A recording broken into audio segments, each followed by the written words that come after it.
Hi everyone, welcome back for another video. I am super excited to show you how I'm going to store my Mylar bags in my 5-gallon bucket I have here. Some people like to put all rice in their 5-gallon bucket or all beans. Not me, because I have a very small group and I don't want to be stuck with just one thing in one bucket, you know. I just don't find it right for me. I mean, I guess it could be right for other people, especially if you have large groups, but not me. This is my method. This is what I like to do, and I will let you know why, okay? So I have all these smaller bags right here. I'm going to put into my 5-gallon Mylar bag because I don't want one thing, you know. I want a variety of things as I go through each bucket. And also something to think about, if you have to, I know we all say we would stay home in any kind of bad situation, but you don't know that. You don't know what might happen. You might have to grab some buckets and go. So with doing that, you want a variety in each bucket, okay? And I have a good variety here, and I'm going to put it in a bigger 5-gallon Mylar bag with a 2000cc oxygen absorber, and that's going to give it added protection. Another thing to think about and to put out there, you know, what if you drop that bucket and it busts open and has a very sharp thing of plastic sticking out? You don't want nobody in your group to get cut and hurt because you can't go get medical help, maybe. So with having that 5-gallon bag, you can easily pull that out and carry that one big bag with all your stuff in it, instead of all these several different bags dropping everything, okay? So that's something to really think about. I would think, for me, that's my best option. I feel more comfortable with doing it this way. It makes more sense to me. And yeah, so just do whatever makes sense to you and what you're comfortable with, and just use your own judgment. That's all I can really suggest for you. So yeah, I have all my stuff here.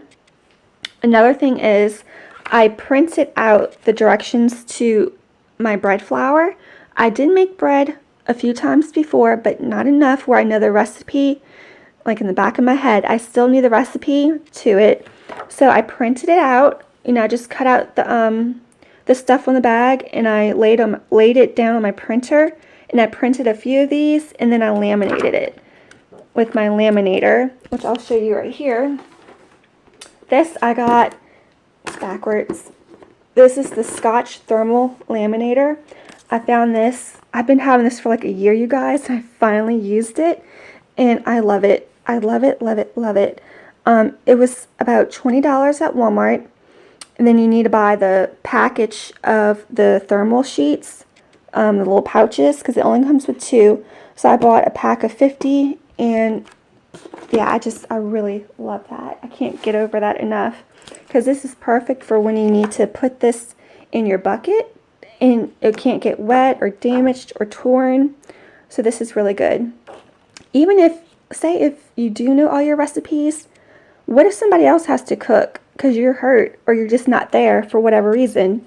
At least they will have the recipe in the bucket to help them, you know, for like your spouse or your kids. So I suggest doing this even if you do know your recipes, okay? But for me, I just did it with the bread recipe. And yeah, I might do it with other recipes, but I think we're pretty good with the other stuff, for me and my group. So I have 2 things of beans. I don't know if all of this is going to fit in here, but I'm going to try my best. I got 2 things of beans, all-purpose flour, bread flour, rice, mashed potatoes. And you want to make sure you don't have the mashed potatoes with any fat in there, because there is some with fat, and that's going to go rancid really quick. So these are plain mashed potatoes, very plain. I got salt, sugar, tea bags, more salt down here, Tony Chachere's Creole seasoning, black pepper, and spaghetti noodles, okay? My reasoning behind this is we're not planning on going nowheres, okay? So you still want to use your stockpile of food and seasonings you have at home. You still want to use your stockpile of food and seasonings you have at home to go with this, okay? Because this you're storing away for 20 plus years, okay? You don't want to put, your jar of salsa, your jar of spaghetti sauce in there, or other seasonings that might have oils in them or something, because some of them do. You have to read your ingredients, okay? Because they will go rancid, and you don't want that for your long-term storage of like 20 plus years, okay? So you want to have this along with your pantry foods, like this. And also, say if you do have to grab your bucket and get up and go, and you can't bring everything in your kitchen pantry with you, at least you have some seasonings to be able to make this eatable, like your salt, your pepper, some Tony Chachere's seasoning, you got your sugar, and you got some tea bags, just to have you a little something. And also you might want to pack extra, because they make great bartering items too. But when you barter with these, you don't want to give them to someone in a Mylar bag, because if they have any common sense, at all, they're going to know these Mylar bags mean long-term food storage, and they might follow you home because they know that you have more of where this came from and you're stocked up. So with this, I would suggest packing away some sandwich bags, some Ziploc sandwich bags, which we have right here. We're going to put several of these, several different sizes, in the bucket. And then I'm going to take this out of the cardboard, and I'm going to put one of these breath strips in there, one floss, and a couple of toothbrushes in a Ziploc bag to also throw in my 5-gallon bucket. And then also to lay on top of my 5-gallon Mylar bag, I'm going to add some paper plates, forks and spoons, and napkins. So there's a little something in there for if you do have to grab that bucket and hit the road, you're prepared with something. And something is better than nothing, okay? And you can just do this with each bucket. Just add a little something different, or just, make you a little something to go in there. But something that's not going to expire and go bad, okay? Because you don't want to open that bucket up until you need it. And this is all long-term. This is all long-term food storage here, okay? So with all that being said, I'm going to go ahead and line my bucket up with my 5-gallon Mylar bag, and then we're going to figure out how much of these smaller Mylar bags we can fit in here. Okay, so this is what it looks like. What I had to do can be kind of difficult because this bag is so much bigger than this bucket. You want to kind of smash the bottom down, because you're not going to get this perfectly in there, but you want to smash the bottom down so you can have more of the room at the bottom instead of it being more like this shape at the bottom. You want to smash it down because this bag is pretty tall, so you have enough Mylar bag here to smash it down and just smooth it around the edges like this. And now I'm going to see how many of these bags right here I can fit into my 5-gallon Mylar bag. Okay, so let's see what we can do here. I know I want to put this big thing of rice, because that's the heaviest thing. I want to put that on the bottom. Yeah, put your heaviest items on the bottom. So that's, for me, it's going to be my rice. So I'm going to start off with that and see how it goes.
Okay, so I got everything that I needed to get in there that could fit in there, except for these 3 items, but I actually already have that in there.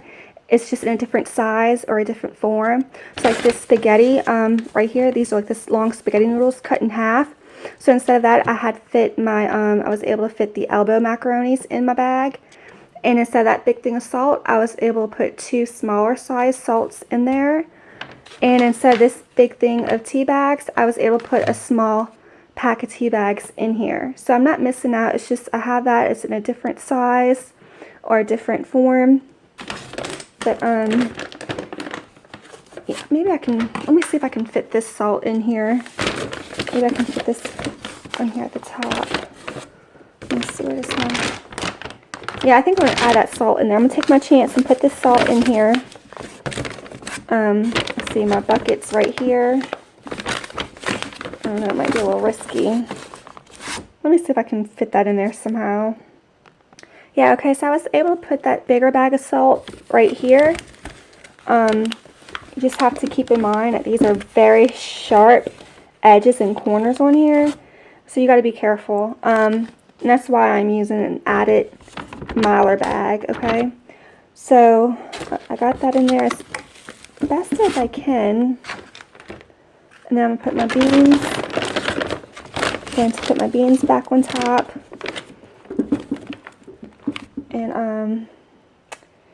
And then I had put my the recipe for the bread right here. My camera's blurry. So my recipe for the bread I put right here along the edge. And these are just extra ones for if I do more buckets. I'm going to put this away because I wasn't able to fit these 2 in my bag. In my bucket, I have my hair straightening iron set on 419 degrees to seal this up. With this one, it can go up to 455, but I think that's too high. So I think I either do it at 419 or 392. And this sucker gets really hot. I do need to eventually get one that has a wider mouth to it to get more of it sealed at a time, because this is like a 1-inch hair iron. I want to get maybe like a 3-inch hair iron so I can seal more at a time.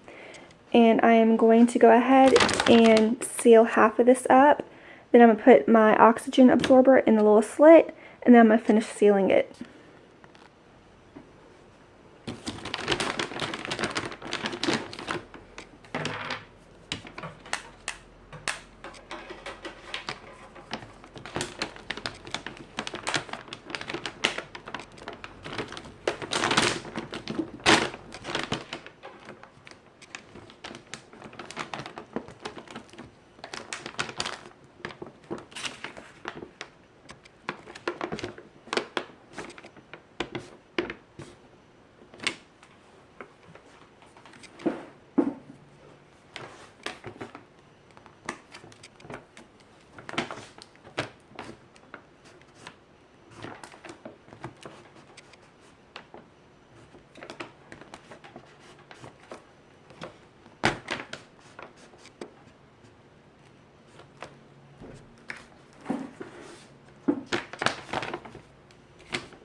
Magnificent Mylar. I thought I was managing my moderate to severe Crohn's disease until I realized something was missing. Me. My symptoms were keeping me from really being there for my sisters. So I talked to a doctor and learned Mylar is for people who still have symptoms of Crohn's disease after trying other medications. Most people on Mylar have significant symptom relief in as little as 4 weeks. You need to keep looking at Mylar. Mylar has the ability to fight infections. Including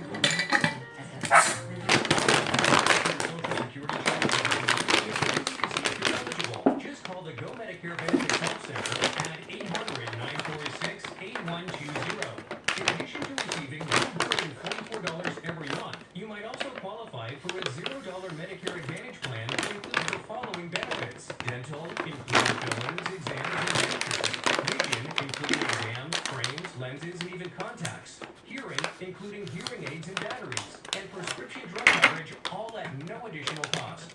The Go Medicare Benefits Help Center is open now at 800.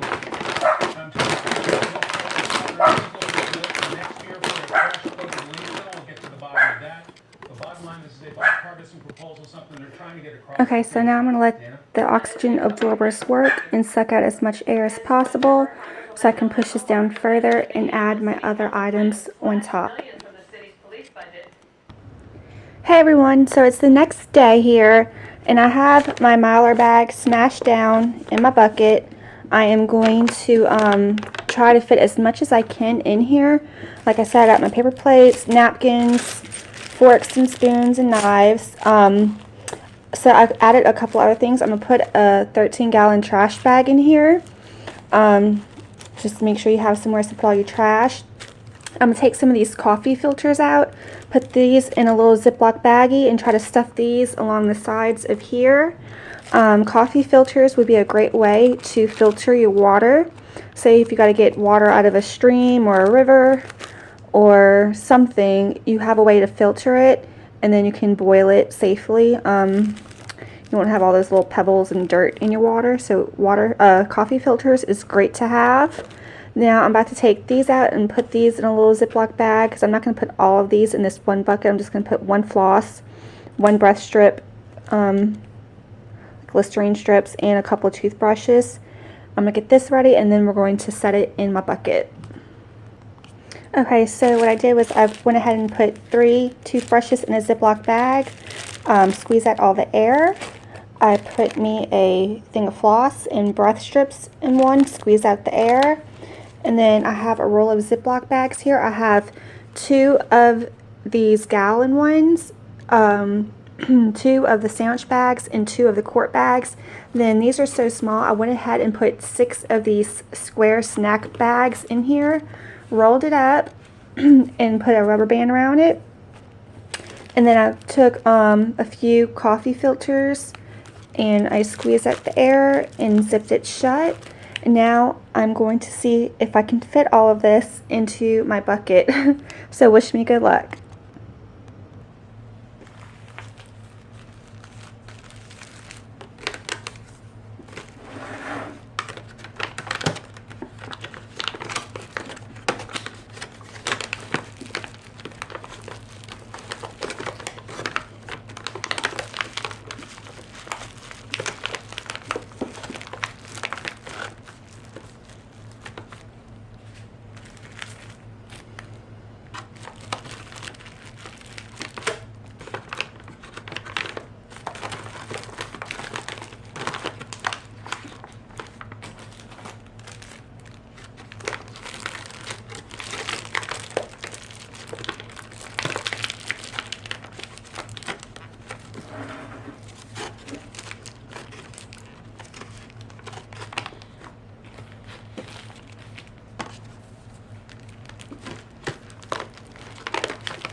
Okay, you guys, so I just sealed up this bucket with a rubber mallet.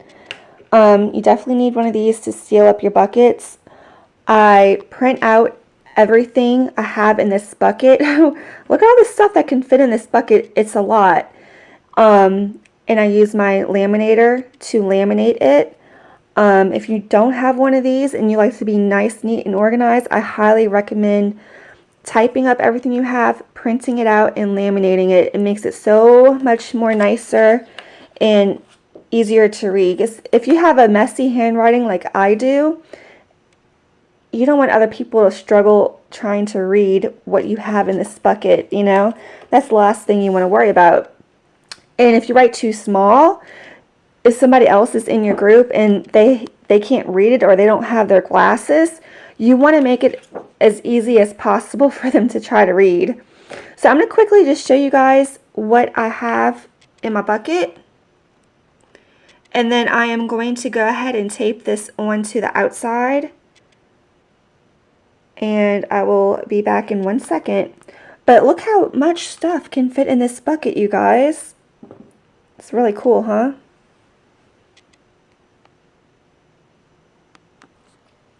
Okay, y'all, so I taped that sucker on there.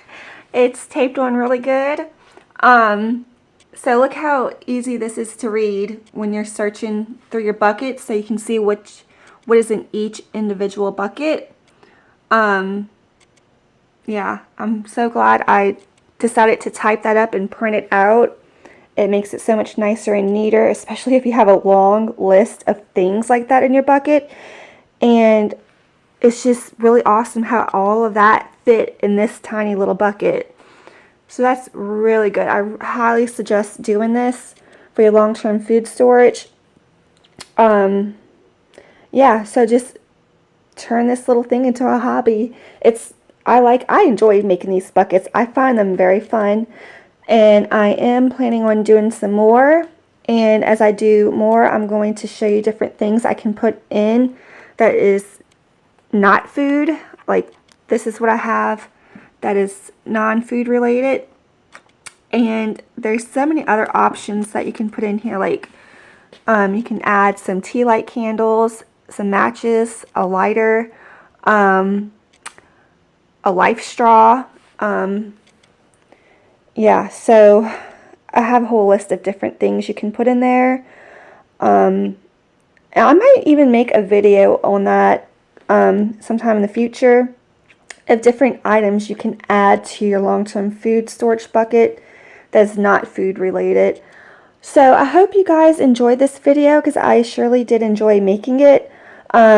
Please go ahead and give this video a big thumbs up if you enjoyed it, and go ahead and share it with a friend too if you have any friends that's into prepping, or you're trying to get them into prepping, trying to make them understand it's food insurance for any type of emergency.